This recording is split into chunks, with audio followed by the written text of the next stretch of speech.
Una vez más, mis hermanos, tenemos la bendición de participar en esta transmisión de este programa acerca de las cuestiones de la profecía. Y para mí es un verdadero placer, porque hemos dicho que la profecía es historia contada con anticipación.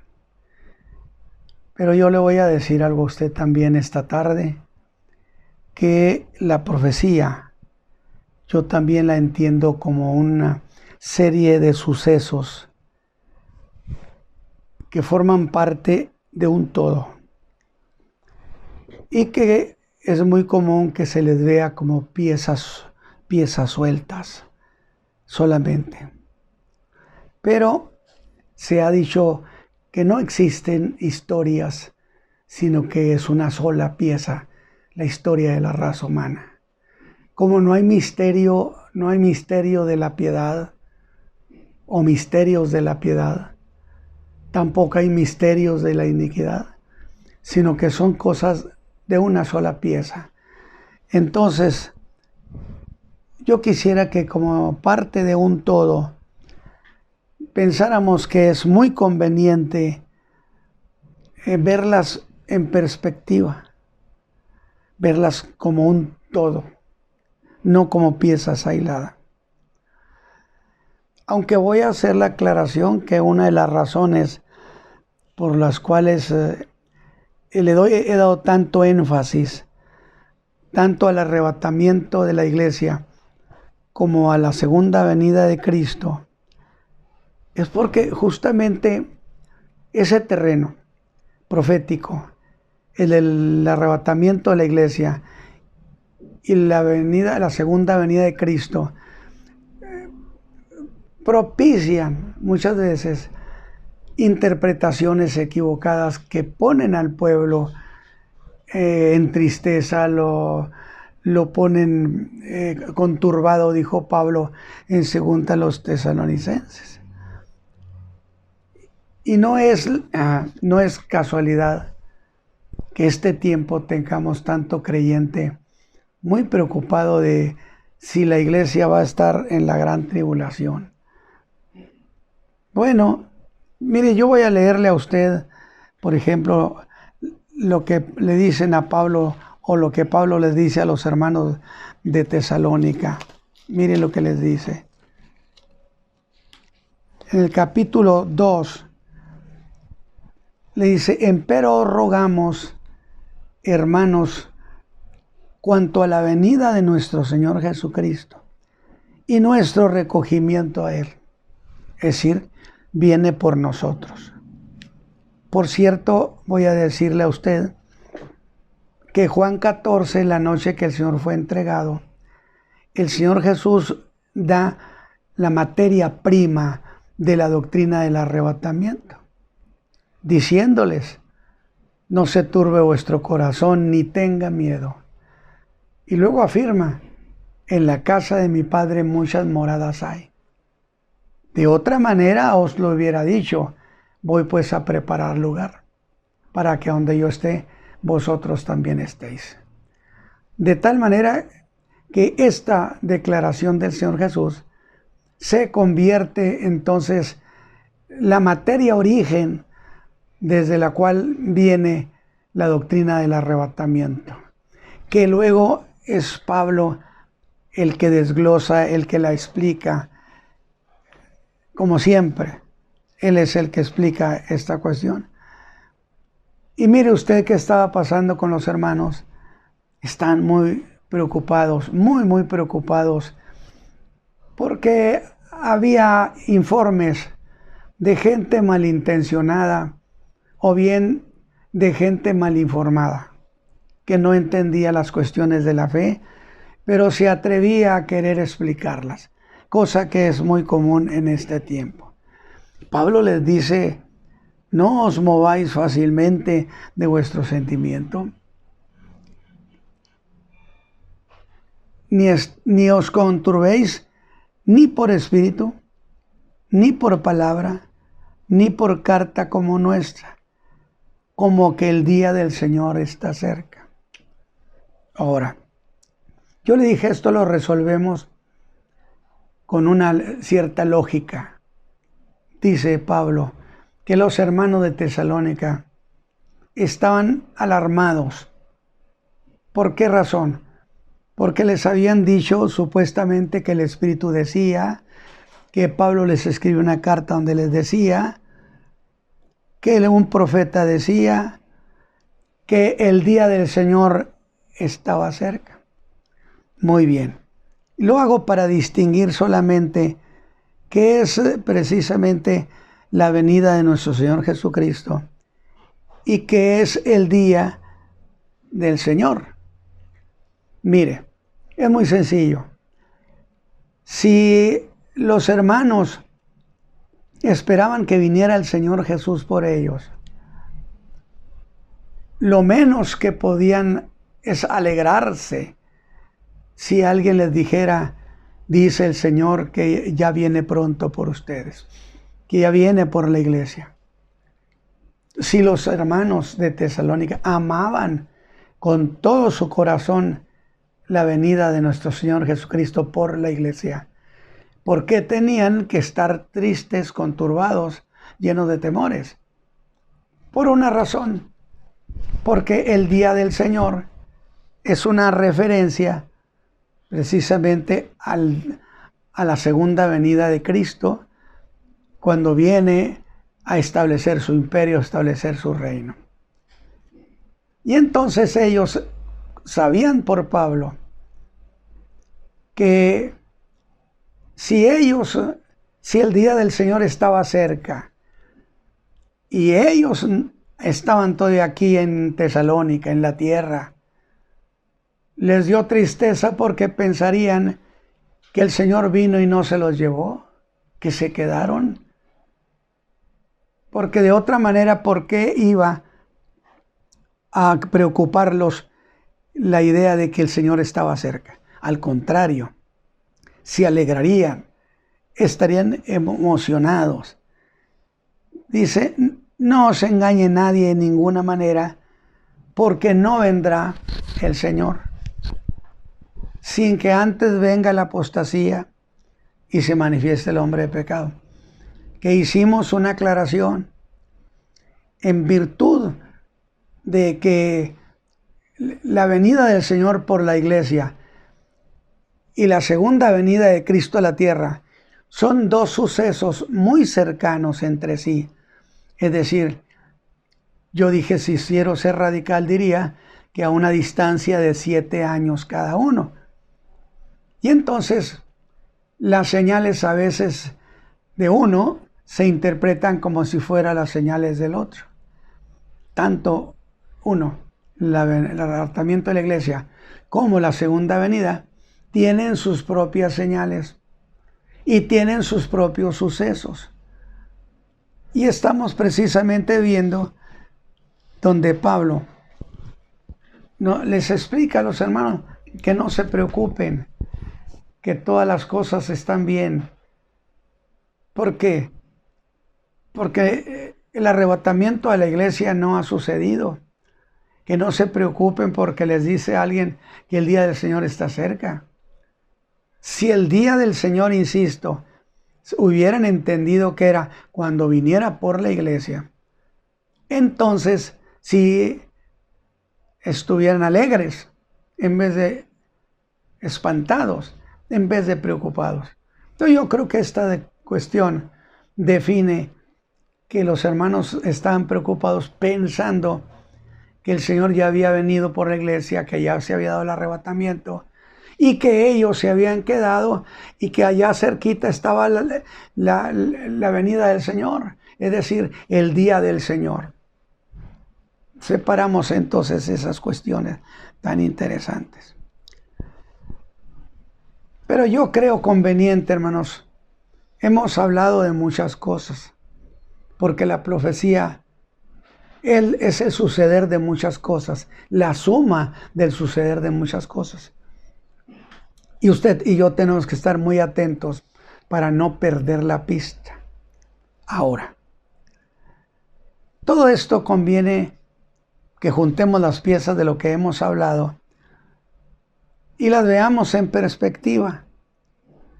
Y yo les propongo que empecemos con la doctrina del arrebatamiento de la iglesia. Que dije, el Señor Jesús dio la doctrina, la idea original en Juan 14. Vendré y os tomaré a mí mismo.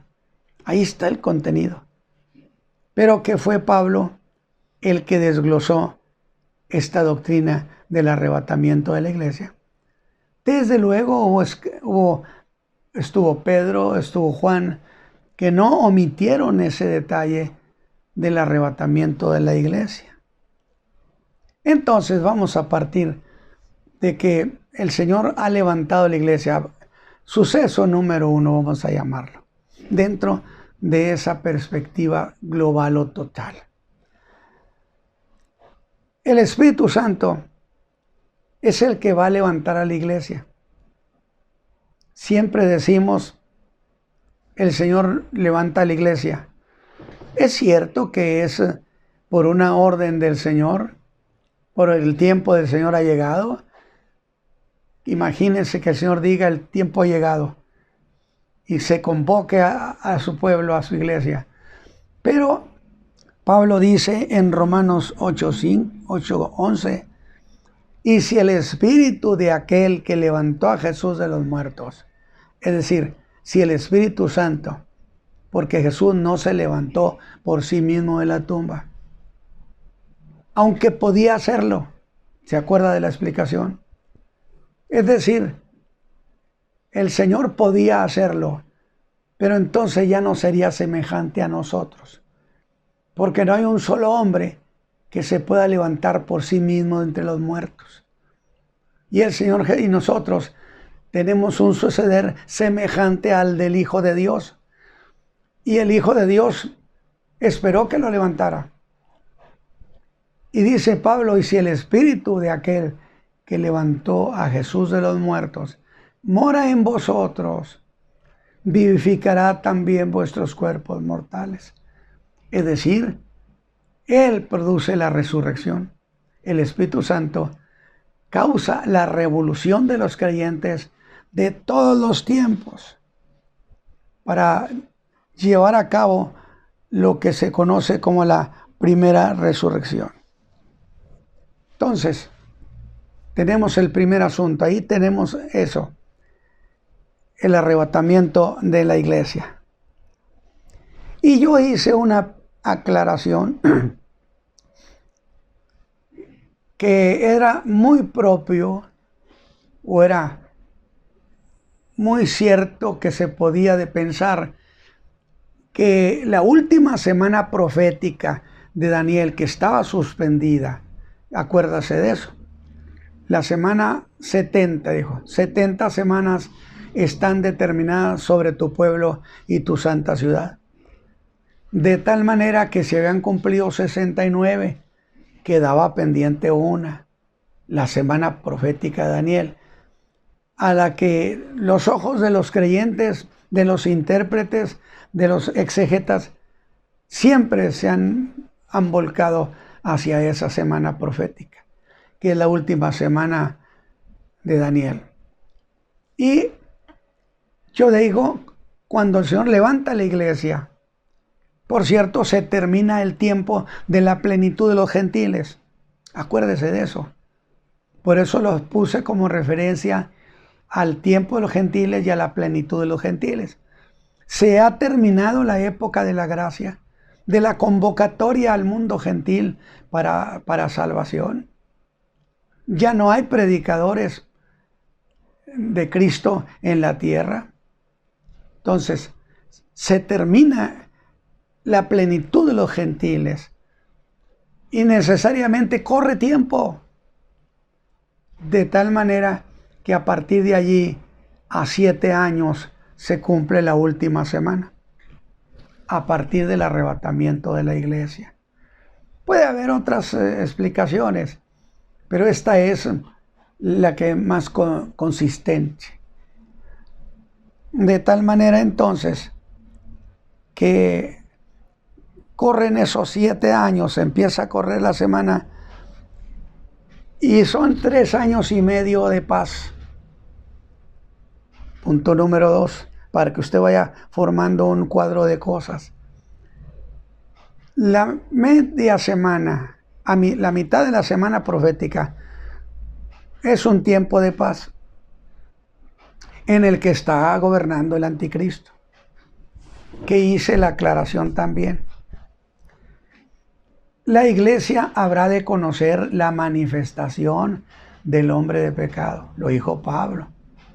No vendrá el Señor sin que venga la apostasía y se manifieste el hombre de pecado, el hijo de perdición. De tal manera que la iglesia, si nos toca en estos tiempos finales, habremos de conocer la figura de un líder popular, por cierto, porque en realidad usted observa que los pueblos tienen que darle el visto bueno al líder que va a gobernar el mundo, porque Dios le concedió al hombre el derecho de querer o no querer, de aceptar o rechazar. A Jesús lo rechazaron. Jerusalén no lo quiso, no lo recibió. Este hombre, el anticristo, sagaz, astuto, hará cosas que hagan pensar que ese hombre es el Cristo, que es el Mesías, de tal manera que la raza humana lo aceptará. Y al aceptarlo, entonces él tendrá el derecho de sentarse a reinar, porque la raza humana se lo autorizó. Estas cuestiones son muy importantes tenerlas en cuenta. Nadie, usted cuando vea la segunda venida de Cristo en Zacarías, Señor Jesús va a establecer su reino, porque Israel, Jerusalén, sale a recibirlo, cumpliéndose entonces esa cuestión de que Dios le otorgó al hombre el derecho de querer o no querer. Y ahora habrán de querer. Y el Señor se sentará a reinar. Ahora, no se vaya a confundir y vaya usted a decir, el hermano está diciendo que puede ser que la gente no lo quiera y no se pueda instalar. No. Todo viene a una secuencia, a un proyecto que Dios ha elaborado desde la eternidad, que contempla o que implica precisamente que habrían de recibirlo en esa segunda ocasión de su venida. Y entonces, en su manifestación, la iglesia sí conocerá a ese hombre, el anticristo, o se enterará de él por lo menos. Y luego, el Señor levanta la iglesia. No estaremos aquí en la gran tribulación, en el gobierno del anticristo. Nada tenemos que hacer. Nada. De tal manera que en ese tiempo habrá 3 años y medio de paz. Punto 3. 3 años y medio de paz. Estoy dándolo de manera casi cronológica. Desde luego no con esa precisión, pero muy cercano a lo que la Escritura establece. En el cielo, acuérdese que dijimos, el diablo está acusando a los creyentes. ¿Se acuerda? Porque allí se hace el juicio de la iglesia. Y la razón de juzgar a la iglesia es porque se le da oportunidad al acusador, se le da la oportunidad a Satán que acuse a la iglesia, y él es un fiscal terrible y temible. Sin embargo, yo lo he dicho con gozo, a quienes el Señor haya levantado, el Espíritu de Dios haya levantado, no hay devolución, porque el Espíritu de Dios conoce los que son suyos. Está escrito también. Entonces, qué interesante. Pero a los 3 años y medio, algo cambia en la tierra. Este hombre, que era un hombre de paz, o cuando menos no la paz de Dios, sino estaba tranquilo gobernando la tierra, de repente sufre una transformación y se convierte en un hombre terrible, despiadado. Y es que en el cielo se dio aquella gran batalla cuando terminó el juicio de la iglesia. Y el diablo quiso entrar al juicio de las recompensas, que Pablo lo establece allá en la carta de los Corintios. Recibiremos recompensa según el trabajo que hayamos hecho. Y luego se hace una gran batalla porque Satán ya no tiene nada que hacer allí. Pero esta vez sucede algo distinto. Es decir, Miguel y sus ángeles lanzan a Satán y a sus ángeles ya no a los aires, que es donde Pablo dijo que estaban, que ahí tenían su habitación, que era como su casa de arraigo, en realidad para mí, como su casa de arraigo, en los aires. Por eso yo siempre he dicho que los demonios no pueden andar brincando de planeta en planeta. Los aires son su casa de arraigo. Y a partir de allí hacen sus operaciones. Pero ahora son lanzados del cielo, dice Apocalipsis 12, lo lanzaron a la tierra. Fíjese usted nada más. Fue lanzado a la tierra. Y yo he dicho, ahora sí la gente sabrá lo que es convivir con los demonios, lo que es convivir con Satán. Será tiempo terrible, donde la gente sin duda no podrá ni dormir. Definitivamente, esta es una cuestión fundamental.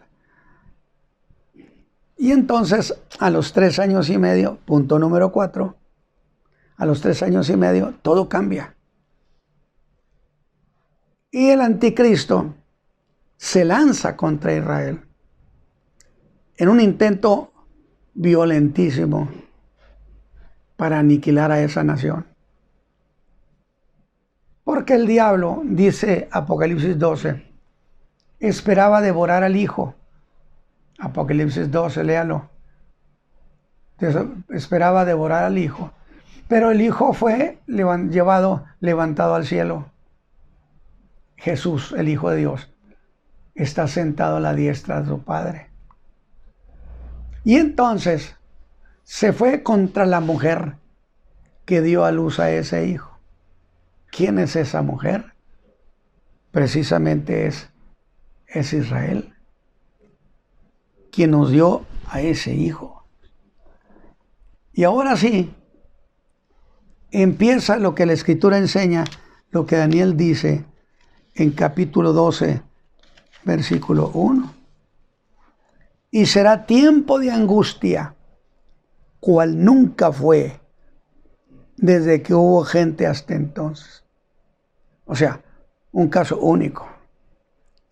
Y está hablando de Israel, tiempo de angustia para los hijos de Israel.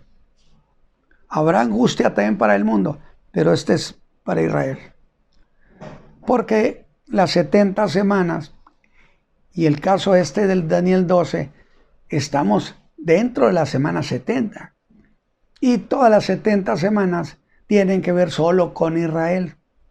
No con la iglesia, no con el mundo gentil, solo con Israel.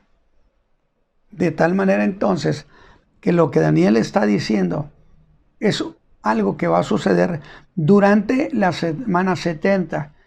Y en este caso hemos aprendido que, por cierto, ¿sabe usted que el mismo Señor Jesús en Mateo 24, 21 hizo esa profecía, ratificó, tomó la profecía de Daniel y la citó en la manera como Daniel, como el ángel se lo había dicho a Daniel? Mire lo que dijo el Señor: porque habrá entonces grande aflicción, cual no fue desde el principio de los tiempos hasta ahora, ni será. Entonces, cuando estamos hablando de Mateo 24, estamos hablando de Daniel 12. Estamos hablando que Mateo 24, Mateo particularmente, Mateo 24, es un libro, un capítulo de Israel, como lo es el 25, pero particularmente el 24. Esto le va a acontecer a Israel. De tal manera que en esos 3 años y medio que restan de la semana profética de Daniel, la nación vivirá una gran angustia como nunca ha habido sobre la tierra. Como nunca. Y fíjese usted que Daniel, Apocalipsis 12, versículo 4, dice que le habrán de dar a la mujer alas como de águila y la van a llevar al desierto para protegerla, donde será sustentada 1260 días. Apocalipsis 12, versículo 4. Si los meses son de 30 días, meses lunares, consecuentemente está diciendo que va a ser 3 años y medio en que tendrá que estar protegida, porque será un tiempo de gran aflicción. Y el versículo 6 de ese mismo capítulo 12 lo dice de otra manera, que será un tiempo de angustia, de un tiempo y tiempos y la mitad de un tiempo. ¿Qué es esto, esta medida? Un tiempo es 1 año, 2 tiempos, 2 años, medio tiempo, medio año.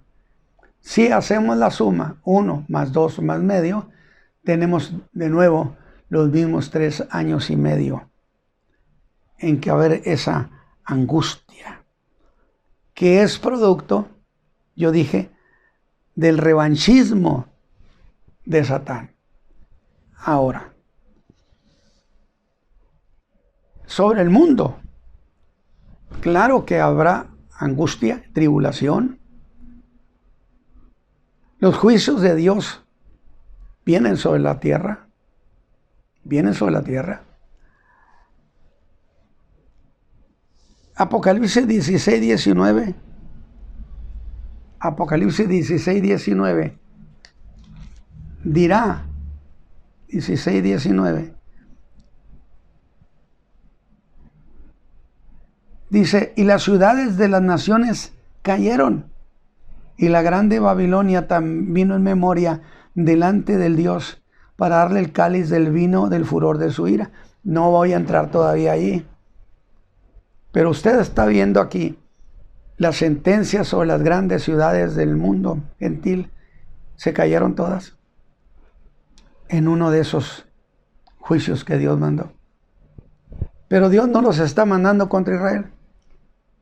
La angustia precisamente es a raíz de que Satán toma esa actitud revanchista con tal de destruir para siempre a Israel. Tiempo de angustia. Pero justamente, número 5, precisamente cuando Israel está sometido a esa alta presión de angustia, entonces, dice el Señor en Mateo 24. Fíjese usted lo que le voy a leer, porque es clave para entender ese grupo de cosas que suceden y en qué forma se van desarrollando.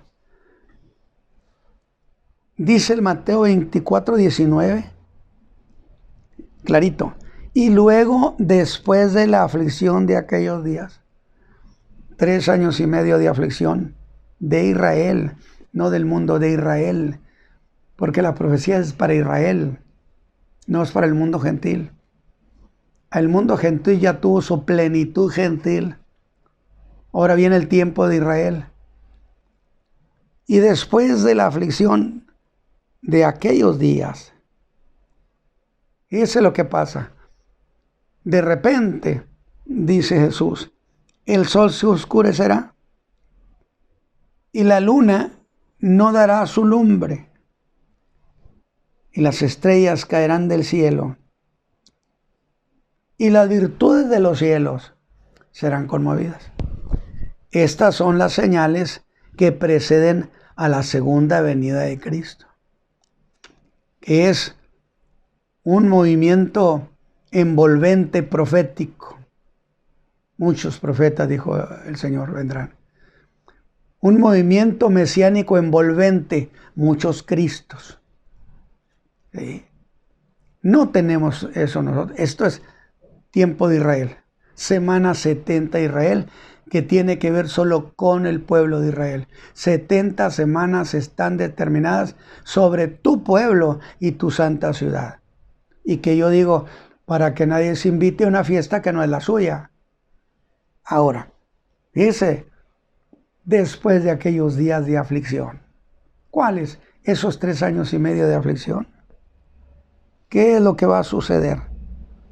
Entonces se mostrará la señal del Hijo del Hombre en el cielo. Mateo 24, leí 29 y estoy en el 30. Anótelo para que usted lo revise. Y entonces, después de la aflicción de aquellos días, se mostrará la señal del Hijo del Hombre en el cielo. Y entonces lamentarán todas las tribus de la tierra y verán al Hijo del Hombre, que vendrá sobre las nubes del cielo con grande poder y gloria. Que es la visión de la que Pedro habla en su carta segunda, habiendo visto con nuestros propios ojos su venida. ¿A qué viene el Señor? En primer lugar, por supuesto que, punto número 6, Él llega y lo primero es atiende lo prioritario, que es Israel, que está en peligro de que su existencia sea aniquilada.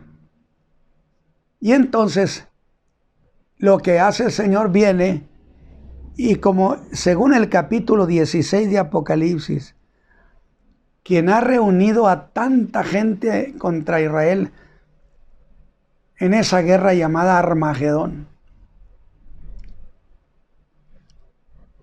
el Señor Jesús viene y destruye al líder, que es el anticristo. Lo vence, acaba con toda oposición. Es la piedra no cortada de imagen del capítulo 2, que vino y pegó a la estatua de Nabucodonosor, que representaba los imperios del mundo. Lo representaba. De tal manera entonces que dije yo, nadie le va a establecer a Cristo su reino. Él viene, golpea la imagen, acaba con los imperios del mundo, acabará con la injusticia, con la maldad. Y entonces Él establecerá su reino, dice, se hizo un montón muy grande, una montaña grande, porque su reino no tendrá fin. Entonces, la estatua de Nabucodonosor en la piedra no cortada. El capítulo 16 de Apocalipsis, cuando viene en la guerra de Armagedón, y viene con poder y gloria. Entonces, allí tenemos lo que está sucediendo de manera sucesiva, si usted quiere. Pero le voy a decir esto. Pero aquí hay cuando el Señor viene, cierto que Israel lo recibe, pero Él habrá de juzgar a Israel, al Israel vivo. ¿Qué es lo que dice que va a suceder? Dice, y enviará a sus ángeles con gran voz de trompeta, y juntarán sus escogidos de los cuatro vientos, de un cabo del cielo hasta el otro. El Señor ha llegado, ha derrotado al anticristo, al falso profeta, y los lanza al lago de fuego. Y al diablo lo ata, lo manda a atar 1000 años en el abismo, y se acaba en la tierra todo ese milenio del reino de Cristo. No habrá esa actividad de Satán en la tierra, porque él estará atado. Ahora, alguien me preguntó, oiga, hermano Ramón, pero ¿cómo es posible si es un abismo? Pensemos en una zona cavernosa profunda en la tierra, suponiendo que así fuera. ¿Cómo es posible mantener a un espíritu cuando que el espíritu traspasa la materia? ¿Cómo lo puede mantener allí? Bueno, muy sencillo. Es el mandamiento del Señor sobre él, que allí se tiene que quedar, que ahí tiene que estarse esos 1000 años y no se puede salir. ¿Qué número llevamos, mis hermanos? Creo que es el 6, ¿verdad? Entonces, termina con el problema de Israel. Israel, por supuesto, lo recibe gozoso, según dijimos, Zacarías 14, 13 y 12.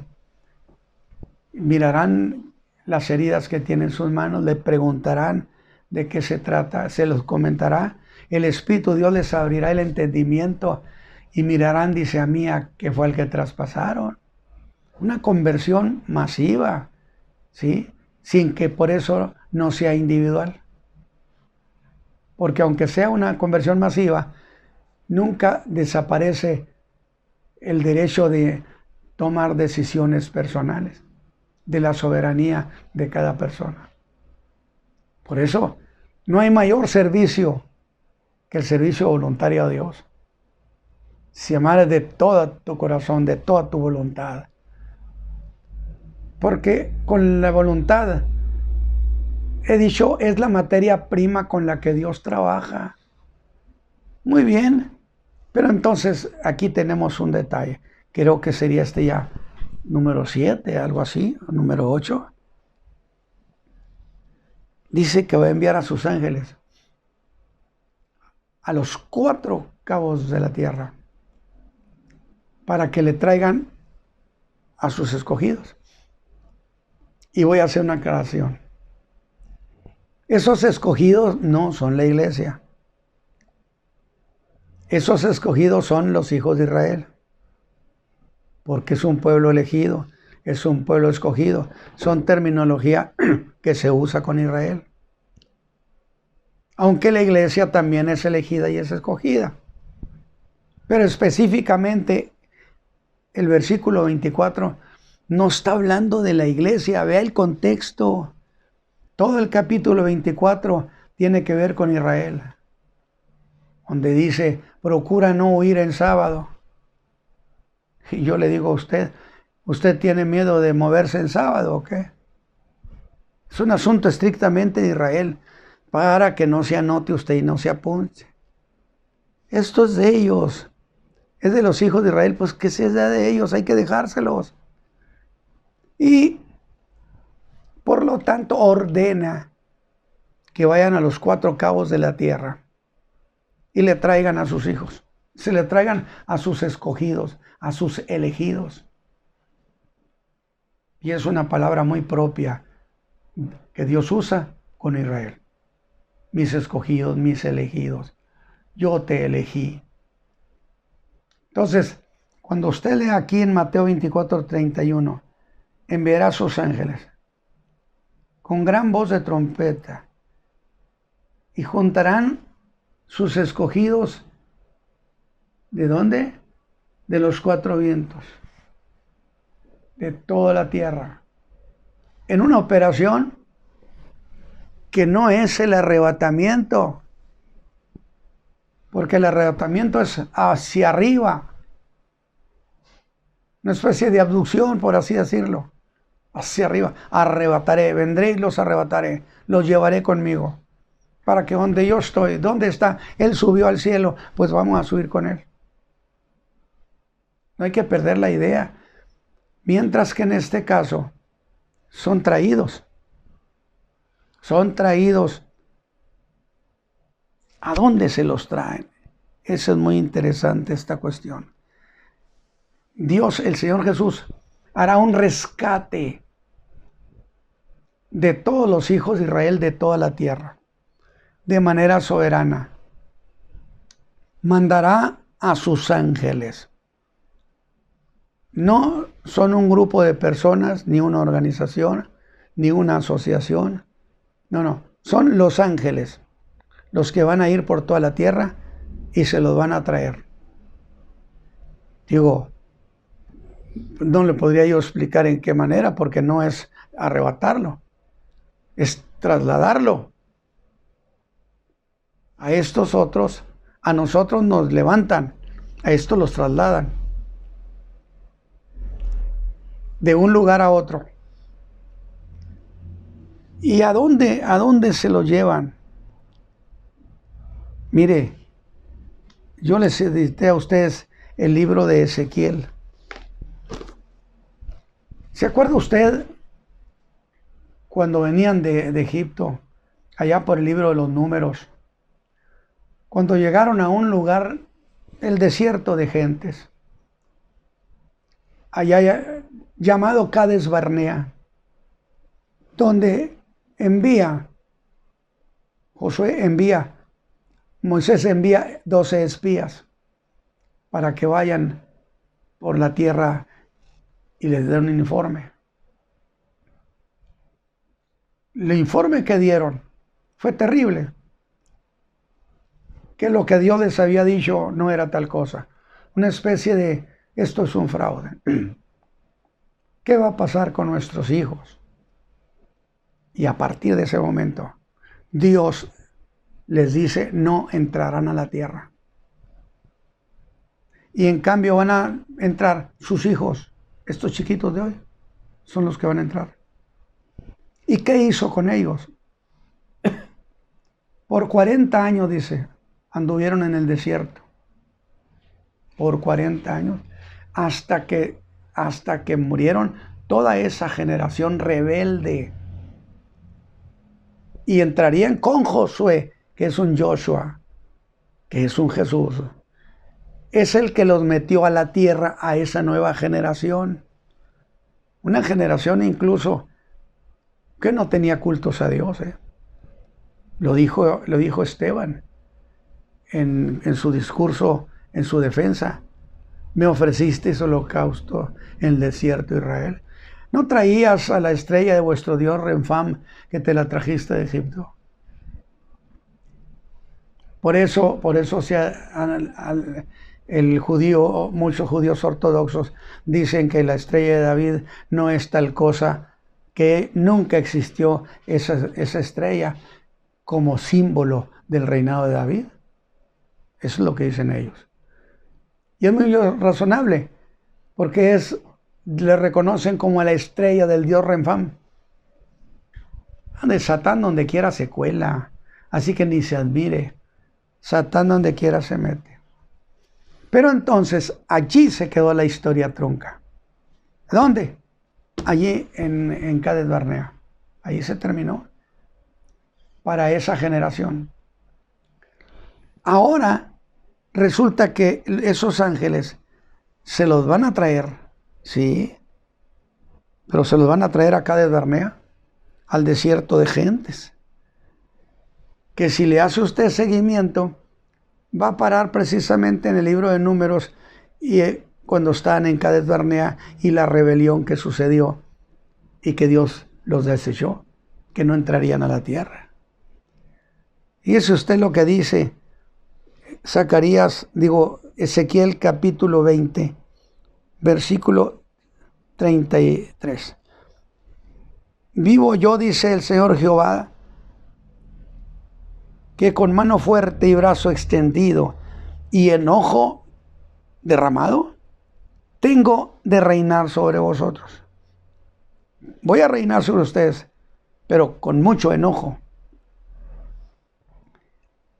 Y os sacaré de entre los pueblos. Se parece al pasaje ese que dice Mateo cuando el Señor dijo, enviará a sus ángeles para que traigan a sus elegidos desde toda la tierra. ¿Se parece? Pues miren lo que dice Ezequiel, y os sacaré de entre los pueblos y os juntaré de las tierras en que estáis esparcidos, con mano fuerte y brazo extendido y enojo derramado, y los he de traer al desierto de pueblos. No me los voy a llevar a Jerusalén, me los voy a traer aquí al desierto, aquí donde se rebelaron contra Moisés. Qué interesante, ¿verdad? Cómo la historia dice, aquí se quedó la historia, aquí la vamos a retomar. Y me parece extraordinario. Fíjese lo que dice, y allí litigaré con vosotros cara a cara, como litigué con vuestros padres en el desierto de la tierra de Egipto, así como litigué con vuestros padres en el desierto de la tierra de Egipto. Litigaré con vosotros, dice el Señor Jehová, y os haré pasar bajo de vara. Está juzgando a ese pueblo que se trajo. Y os traeré en vínculo de concierto. Y apartaré de entre vosotros los rebeldes y los que se rebelaron contra mí. Ojo, de la tierra de sus destierros los sacaré, y a la tierra de Israel no vendrán. Los sacaré de la tierra de sus destierros, pero a la tierra de Israel, señores, no van a poder entrar al territorio del rey. ¿Está claro? Ahora, no se puede decir que esta ha sido una profecía para el tiempo de los jueces, para el tiempo de los reyes. No, Ezequiel el profeta estuvo allá en Babilonia cuando la cautividad babilónica. Entonces, sus escritos se trasladan a esas fechas. Consecuentemente, este pasaje es futurista. ¿De acuerdo? Este pasaje se refiere a tiempos finales, que es lo que Jesús acaba de decir en Mateo 24, 31 y 32. Mandaré a mis ángeles.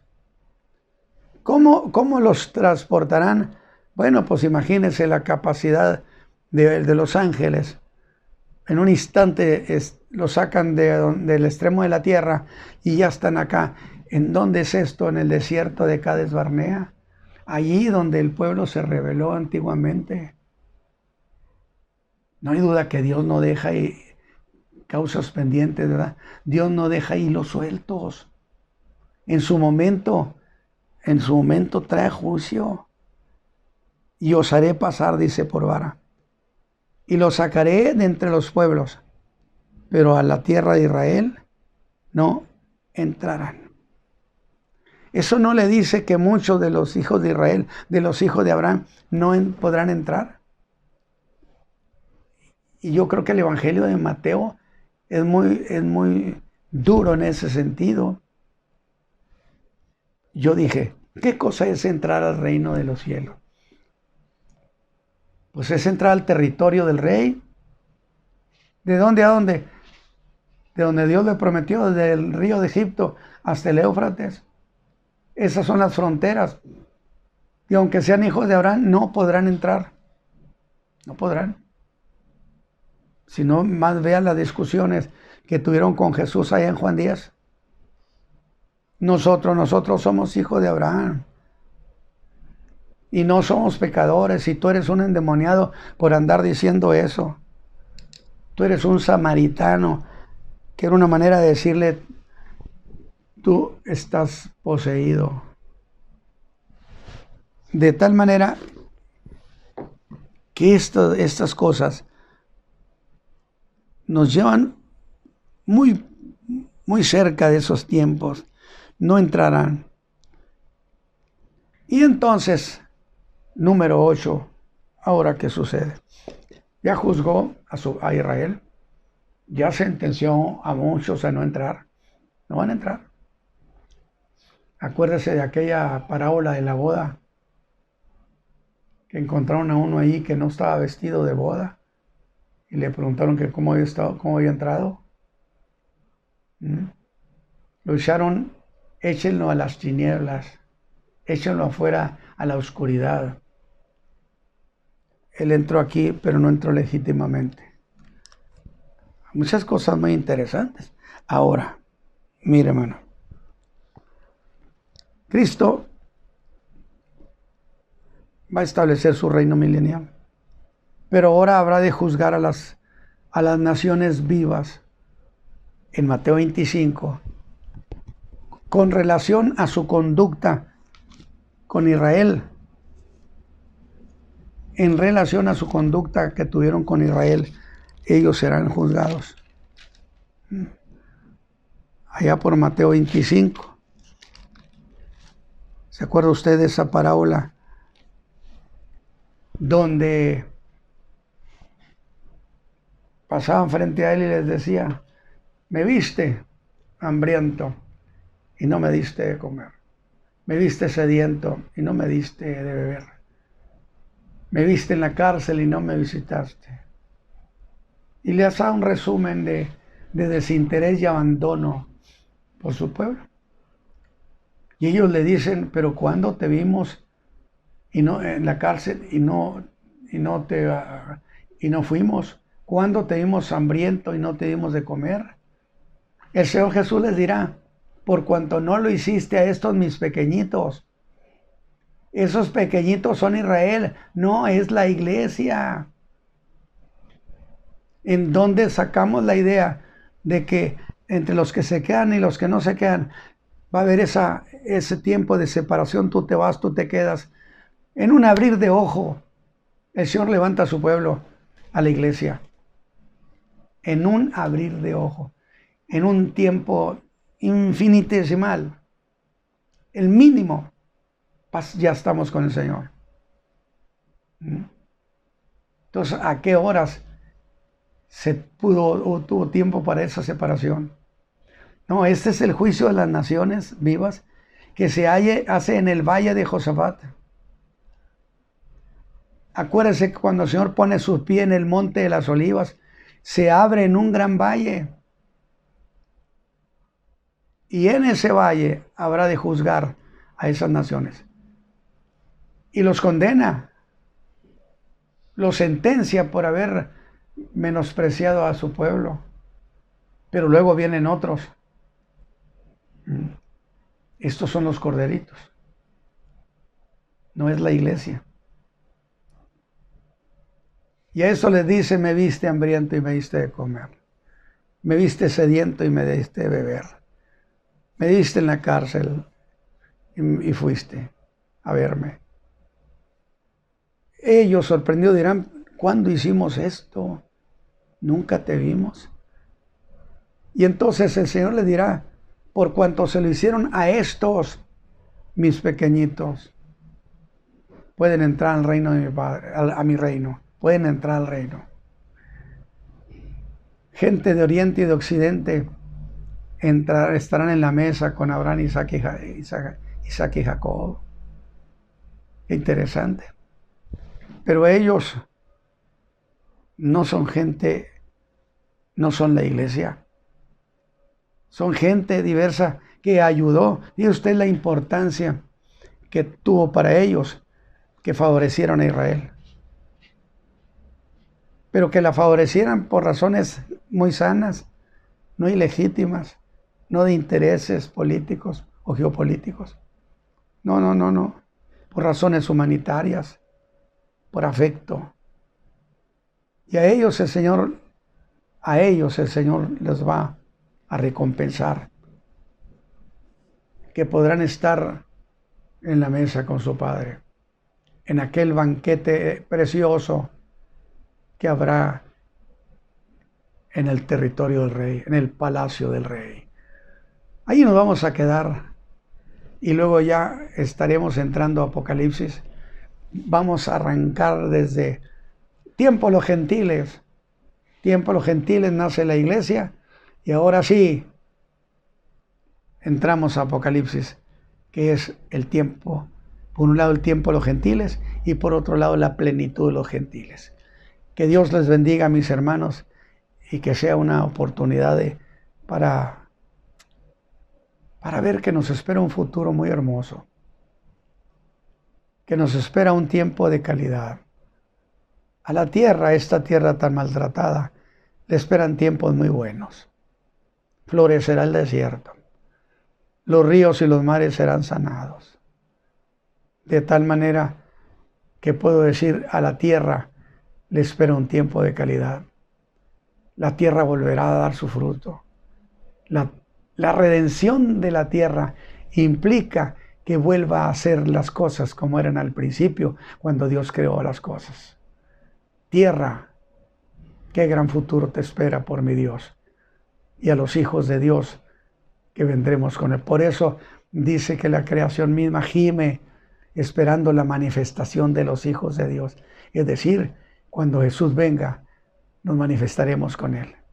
Allí nos vamos a quedar y vamos a orar. Padre, muchas gracias por la oportunidad que me diste este día de hablar con mis hermanos, de conversar, de razonar estas cuestiones que son un deleite, porque tus propósitos son muy buenos y las noticias que vienen de ti son maravillosas. Te rogamos que bendigas a tu pueblo que ha oído esta enseñanza, les favorezcas con tu misericordia. Por Cristo Jesús, Señor nuestro. Amén.